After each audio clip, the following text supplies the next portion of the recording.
much more likely they just do what they're doing until Ice hits 6, and that's when the ganks have to start working. Oh, he is getting good levels here. Already almost level 5 in the bottom lane. Now he's been left alone. He did opt for the Oov. Okay.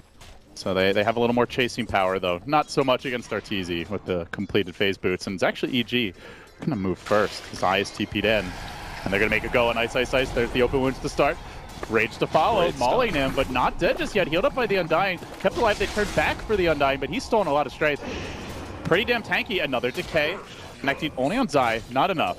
And EG will get the first blood. That was really well done by both teams there. That was the right person to stun for Ice because the next disable was coming from Crit. And I think the Undying played that well also, healing up Ice, but they spread out at the last moment when Undying got a bit low and he wasn't able to decay multiple heroes. So. And that was really good by EG just to oh, speaking of nice spreads, EG just forcing Ice to split the wickets here. He goes for the 2-hero and apparently gets nothing. They might be able to run him down with Tether move speed. Nyx has a lot of regen, but is it going to be enough? 2 more auto attacks. They get the kill. All of that set up by a dodge. Now Crit on Zai, they'll spread and split again. Shockwave off the mark. The tether out from Zai, uses the Fog of War in the Roshan pit and gets away. Easy escape. EG supports styling on Faceless. That was so well done by Zai. I didn't even think, I thought he was just giving up. He thought he was going to go for a Roche hit or something, but instead they spread out. They don't get hit by the double AoE, and he gets the tether out last second. Well, that's just a pure outplay, honestly. Yeah. Genuinely is. I really felt like Undyne was going to get that one. So early roam from him. He's got 0 last hits. He does have some good lane impact. I think he's been doing a good job, but you know, getting a kill occasionally, especially against those 2 supports, the IO and the line, it's quite easy to kill at least one of them as an Undyne, but those guys have just been playing so safe. Already, Sumail starting to farm the Ancients very early to grab the Blightstone. We'll be working towards that Deso eventually. And they might even give this lane to a support. We'll have to see, though. For now, mid is shoving in. Have to see if he just continues farming Ancients. Looks like he will. So he's missing a couple CS in lane. But meanwhile, EG perhaps masking the real move. It's a 3-hero rotation top. Already Crit getting active. This reminds me a lot of how MMY used to play Lion, where he would move a lot earlier than expected, known as kind of a weaker laner, but he wouldn't really play in the lane. He would just constantly look to gank, and that's what we're seeing now from Crit. And that's why this is so smart, because Black's not going to expect it here. Here's the first stun. They're going to have a follow-up. There's the Impale, well comboed, the Hex to boot, and Black still unable to blink out, but he will get out in the end. Vanguard first. Yeah.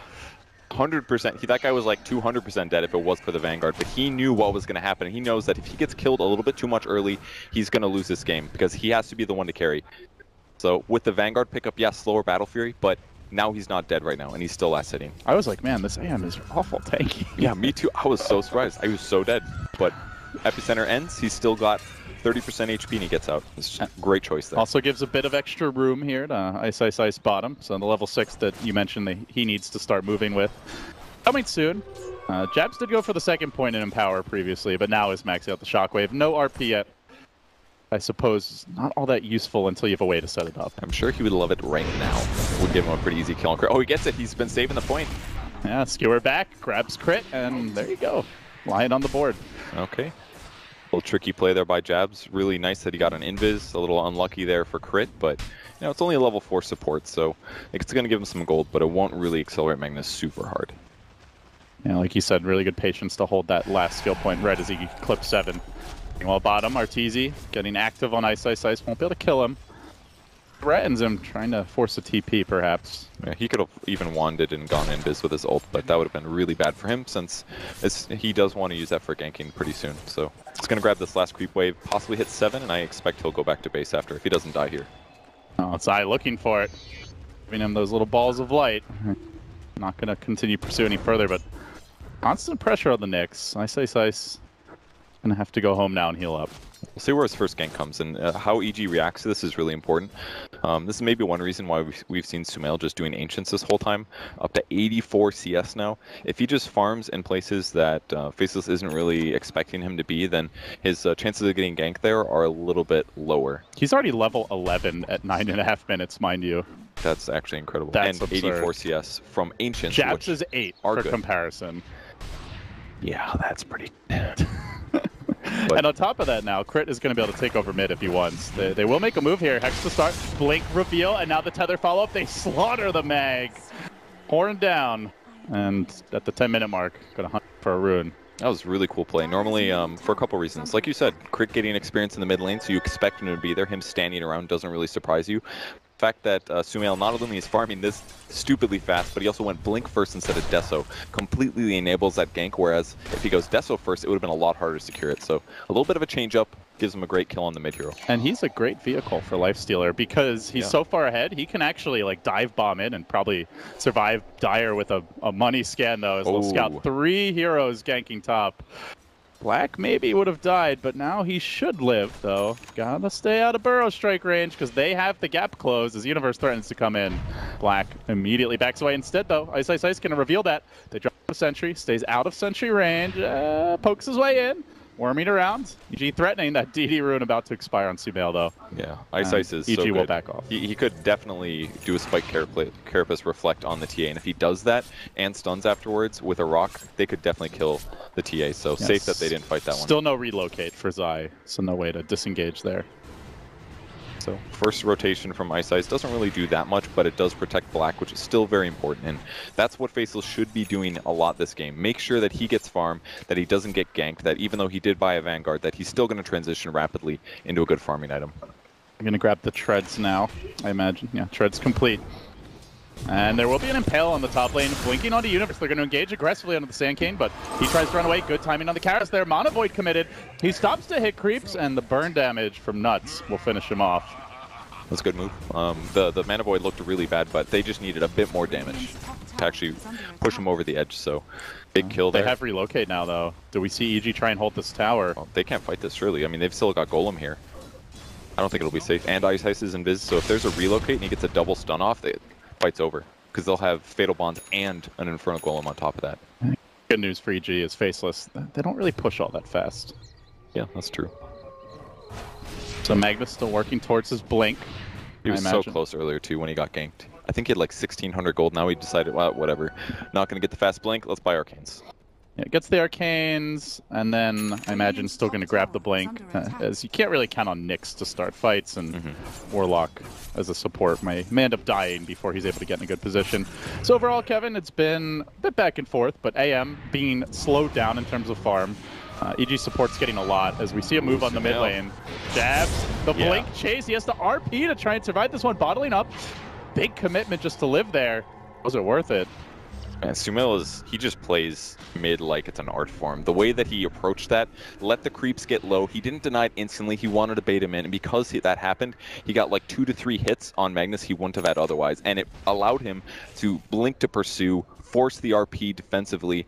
And he didn't get the kill, but he was very, very close. He did it in a creative way. And now Magnus can't gank. So cool. And now they're going to start making moves. Towards bottom, EG. Creeps arrive, they begin to dive, and they will find the setup here on XY with the Hex initiation, but Crit getting turned on rather rapidly. They try to keep him alive with the overcharge. Rotation coming in though, Crit bit off more than he could chew. He'll go down. Now Black turning back for Zai. Does have the Mana Void available, but Black not gonna give chase. I'll let him go. Didn't have a whole lot of mana to blow him up with. That was a really good turn there. They do get a ward down while they attempt that gank at least, so there's some Golem ready. I guess EG might want to force this thing, and Arteezy threatening to run in. It's difficult to go on lifesteal like this if he just presses his rage in time. Could be late. He could land this. Well, mind games here. Okay, not going to get it. Not to mention there's also a relocate save, so that's true. Potentially it could be a completely wasted rock. Definitely not something you want to do. Nuts has been doing a great job of holding it, waiting for the right moment, can't waste it, and with Magnus rotating now, Black's got a free battle. They are going to drop that rock, though. Moving on to Arteezy, he's raged currently on an island as the Io had run away, but he just infested the siege creep.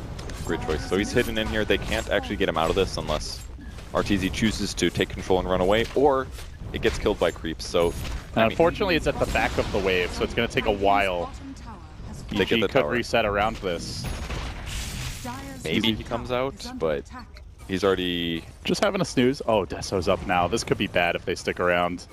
I think they're just going to trade, though. I mean, top tier 1 is pretty much just dying to creeps alone. Sumail can finish that off. But they also got mid, so this is going to be a 2-for-1 tower trade, and they committed the rock. Oh, Ice outplaying him.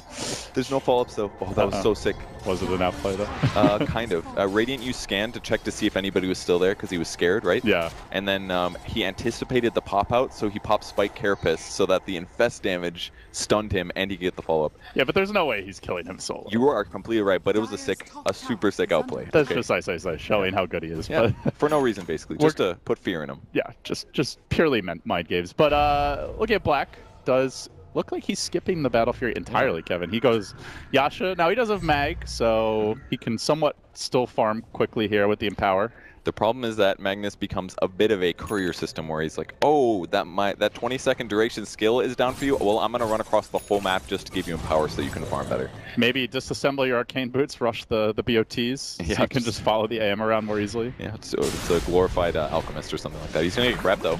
They're going to find him. Low. Big Deso reveal by Sumail. Black goes splat. And EG find the pick-off they need. Wow, he died so fast. They're going to still take the fight, though, surprisingly. Trying to, anyway. Ice moving in, but he gets clipped by a burrow. Sumail chunking down Nuts, who doesn't yet have his access to his ultimate. 50 seconds ago, clipped by a stun, will go down. Beautiful RP, but where's the follow-up damage? They simply don't have it. Arteezy turns around, kills off the zombie man, now chasing onto the Nyx's ass, and there's the burrow from Universe, and the cleanup crew's in town. 4 fall, and they commit the RP. And they still lose the fight. Their lineup is so strong together here. With Templar Assassin doing -7 armor with Deso and -8 with Meld. That on top of what Lifestealer already has, and he didn't even have to get minus armor himself. So it's like he has all these free items just from fighting with the Templar Assassin. It's just an amazing fight. And just really shows Anti-Mage is quite weak against physical damage, even with a Vanguard. And that is the big downside to this build is, you know, one way to play the AM in this situation is to try to play the greedy route, right? Split push, avoid fights. But if he tries to fight head on, seems he can't win. So now he's neutered his own farm curve in order to try and survive and take fights, but at the same time still can't really take them. Now if they have the Golem and they have Fatal Bonds and they land the RP and there's a good Mana Void, like if all of that is perfect, maybe. Are they going to find that kind of a fight is really the question. Yeah, it was honestly just perfect setup by them. They got to start the fight on the AM, and then they saw the Nyx Assassin. The RP was beautiful, but by the time the RP came through, the Tombstone fell, so they didn't even at least get extra zombies out of it. It's just not a good fight for Faceless. I kind of think they regret going in there. And RP is a pretty long cooldown. 40 seconds still until it's ready. So Golem up, but RP down. Faceless starting to follow the AM around the map, but you compare that to EG, and they are spreading a lot more. Arteezy push out the top lane, TA just farming mid, now going to clear the enemy woods, dropping down traps. They are playing a game that they know how to play very well. We saw that in their previous series against Complexity. If you give them room, they love to play the economy game down the stretch in the mid game, build up like an hopefully insurmountable lead before they go for the big objectives, and already about an 8-9k gold lead, similar on experience. So 2k gold at least for Anti-Mage, and he's taking the tier 2. They're going to skewer Zype. Oh my god, did she die fast. Burrow Strike. That's Templar Assassin, man. Yeah, and then Sumail gets the job done. Already the Dragonlance complete. He's pretty farmed. That was all from amazing last hitting in the mid lane. When TA is this far ahead of an Anti-Mage, and you've picked up Magnus, you've maxed Empower pretty early. That's a problem. Yeah. I mean, do they even have late game at this point? I mean, it's not looking amazing, that's for sure. Anti-Mage is matching the same farm as Lifestealer, but TA is a whole like 40-50% ahead of that. And AM doesn't have his typical farm items. Like when Mag is dead, look at him farming creeps. It's so bad. It takes like 5 hits to kill 1 creep. Normally it's like 6-7 hits and you kill the whole wave. I can just imagine how much Black must have been gritting his teeth to build a Vanguard and a Yasha on Anti-Mage. Oh, I'm sure he was smiling the first time he got ganked, but the second time, it's like, oh, no problem. Oh, God. Wait. So this could be the big timing for them. They have the Manta now. Other problem is, like, who is the great Mana Void target here? Lion only 550 mana. Io up at 780. There's like, a TA is the best target with 900, or 800, but you're not realistically going to remove all that mana in most fights. Absolutely true. So there's no Storm Spirit, there's no Tinker, there's like no ticking time bomb on EG, it seems. And they got to start taking fights, but I think EG is going to avoid it. I mean, there's a Magnus, and there's a Warlock, and there's an Undying. Those are 3 great teamfight heroes. If EG just doesn't want to fight, they don't have to. Spread out your heroes. They're all pretty survivable, at least with the TA and the Lifestealer. They can push the lanes, and then the rest of the heroes on the map will just avoid fights or try to pop smokes. Oh, they walk right past the TA trap. I think Black just got spotted. Gonna go back to farming, but again, look at the spread from EG. Arteezy pushing out the mid lane. Universe was just farming the jungle. They were pushing bottom with Sumail, so they're spreading a little bit. But Faceless skanked down the drain, not getting to use those big teamfight ultimates and whiffing on their ganks. I love where Sumail's putting all his psionic traps. It's also all very common farm places for a lot of Faceless side heroes. Their Ancients, Roshan Pit, the first large camp close to their base, all places that you would farm if you were a little scared or wanted to farm on your side of the map. So just using that information, knowing where black is, they'll be better at countering split push, knowing when their opponents are setting up for it, or knowing where the rest of the heroes might be.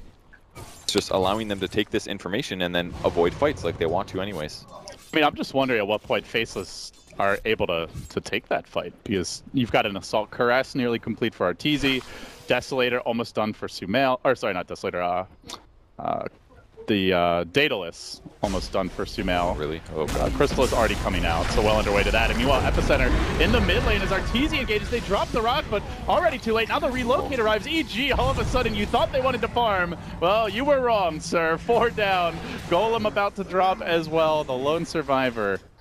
Sad man who hates magic. Wow, that fight looked so one-sided. The Blink Epicenter started things off very well, and then the relocate in the perfect position, just one-shotting every hero on the way. And the best part is that Io goes straight back to the top lane just to keep pushing the wave and getting farm. He's 3-0-8, by the way. It's a little ball of light. I don't know how that happens, but I think he could carry at this point. Well, Faceless, not only did they lose the fight, but they blew the Golem. So now you're looking at over 2 minutes, even now, where there's no hope of them taking that team fight. Just didn't farm nearly as well. This is just really one of the things that Sumail's amazing at. He always gets at least as much farm as his opponent, oftentimes more, and this was an extreme example of it.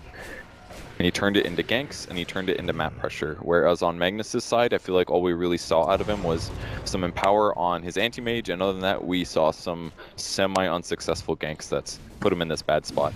And we saw this style of play, I think if you, most notably, if you go back to Team Secret, at like the Shanghai Major, where they would do it with Ember, they would run, I think it was Misery playing offlane for them at the time, and Puppy even said in an interview, like, yeah, we just picked Magnus for empower. Like, the rest is just a bonus. If you hit a good RP, if you hit the skewer, that's okay if it's your offlaner, but when you're giving him more farm priority in the mid lane, and then on top of that, anti-mage isn't going Battle Fury build, you can't really rely on him to necessarily be that solo carry unless you find the team fights. So can I find Arteezy? Looks like they're going to pass a little bit. Nighttime vision, not good enough here. It's a very close attempt. They could have interrupted this with an RP, but passed the creep wave to find him. So that would have been pretty big there. Would have been, could have been, but not. Kind of the story for Faceless here. And any TP's in the mid lane now. Infested on the Sand King. They're ready to take a fight. They do finally have a blink on the Nyx. Maybe this could be the start of something promising, but that's only if Universe doesn't get the first jump, and he's got the blink. The first as well. Ooh, they used Manta mid, actually. Trying to stun Sumail, that would have been a big pick, but still has Aegis. Even if he goes down, they'd have to do that twice. Daedalus complete. Look at these AM illusions. They're 3 shots for him, and that's without the crits. I've never seen them so worthless looking, but do not look strong right now. Yeah, okay. Black lucky for the uphill miss there. I was gonna say, it's like, well, he has evasion already. Well, there used to be a tower here. Blake skewer off the mark. Nice 4-step, but Universe just scooting Templar away. And now back to the melee racks. Where's the team fight? There's the Impale to start off. Ice, ice, ice. He finds 2, but the counter burrow is there. And immediately Black's gonna drop. Still Sumail, very healthy, has the Aegis to boot. They shred up the Undying. Zombie down. EG. Just cruising. Faceless looking absolutely lost. They don't have their carry. Yeah, they've got the double ultimate. No mana for it now, as Jabs will lob out another shockwave, and that's a lane of Rex. Yeah, I think straight on for more kills. Saved by the little, what's it called again? The buildings? The little buildings? The huts? The dudes on it, yeah. Effigies. He tanked an attack there. Did you see that? Saved his life. That's why they're there, guys. That's their secret purpose.